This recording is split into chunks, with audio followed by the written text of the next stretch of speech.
I want to give you an example of this person that I met when I was working in this place, right? And when I met this guy, I personally did not like this guy. I don't know what it was, but when I met him, when I normally meet people, I'm very friendly, I'm very happy, I'm very optimistic and very good with people generally. 99% of the time, I'm very good with people. But when I met this guy, I didn't like him. I just did not like him, right? And the truth is, I didn't even know why. Like, usually it's like, oh, he spoke to me rudely, or he looked at me like this guy did nothing to me, and I didn't like him. So I sat down and I thought about this and I said, you know what? Like, I don't like this guy, but there's no reason for me not to like this guy. I don't even know the reason. So now this became a very dangerous situation for me. Why? Because at the end of the day, this is a Muslim. He has rights over me and he is a slave of Allah. He's entitled to good behavior from me. But internally, I don't really like him. So in my mind, I was like, right, you know what? Like, I need to make an extra effort with this brother so that he never ever feels anything negative from me. Because I can't control my feeling. Like, if I feel a certain way, okay, maybe I analyze it. Why do I feel like this, that, and the other? But ultimately, like, I just don't like him. I just feel like I don't like him for some reason. Okay? I couldn't work out why, what, whatever. So I just said, you know what? From now on, I'm going to make an extra effort with this brother. So what I did is whenever I was meeting everyone, I would just meet them normally. But with this brother, I'll be like, how are you, bro? What's going on? I would try and take an interest in his life. I would try and be nicer to him just because I'm thinking internally, I'm messed up internally. And so for that reason, I should be treating him better because he hasn't actually done anything to me. There's nothing wrong and I need to treat him better. So what I'm saying generally is that with the feelings inside of things, your heart is your heart. You have these thoughts, you have these feelings. Sometimes you can talk yourself out of something. Sometimes you can change your mind. You should try and do that as a first thing. But we're not held accountable for our feelings. But the actions that you take do matter.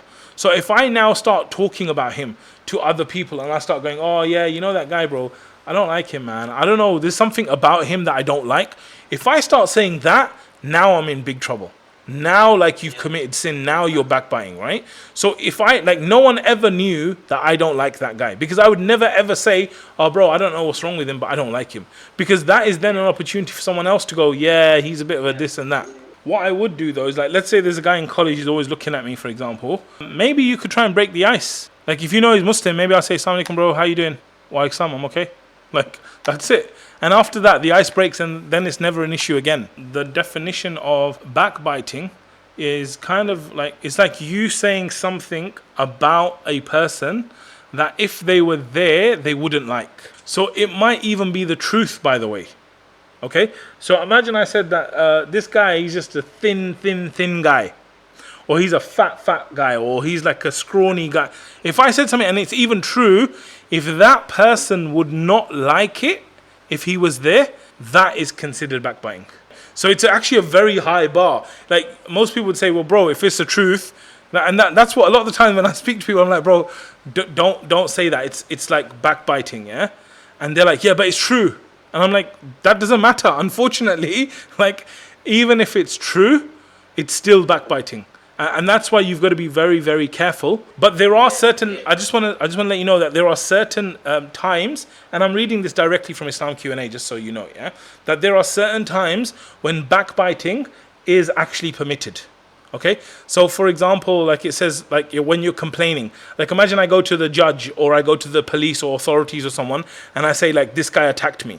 Now this guy, he doesn't like that I'm saying he attacked me, but obviously I'm complaining about him or I'm reporting a crime. So there's nothing wrong with you saying it at that point. And I think the Prophet ﷺ, he said that if you can control two things, he promises Jannah to anyone that can control these two things.